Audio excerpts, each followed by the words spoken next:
nendele jalanõudele, mis olid väiksed, mis ei toeta.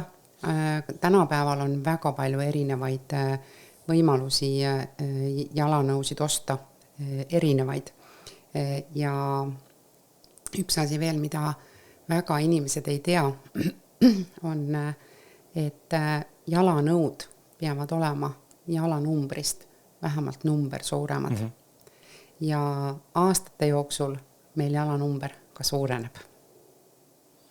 Aga mingi hetk jääb ikkagi nagu tekib sükke platoon ja seisak. Ja, ta ei ole sama jalanumber, kui oli 18-aastaselt, ehk siis 45-50 aastaselt võib ta olla kuni 2,5 numbrit suurem.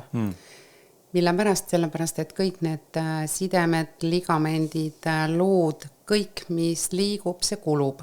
Ja kõik need venivad välja. Ja lihtsalt tähes tahtmata nende luude ümber olevad lihased, ligamendid, mis hoiavad neid kinni, need venivad ja kuluvad. Ja siis nad ei hoia enam neid luid nii hästi kinni ja nad lihtsalt vajuvad. Kas nad vajuvad laiali, kas nad vajuvad risti, see kõik on igal ühel individuaalne, kuidas kellegil ta on läinud.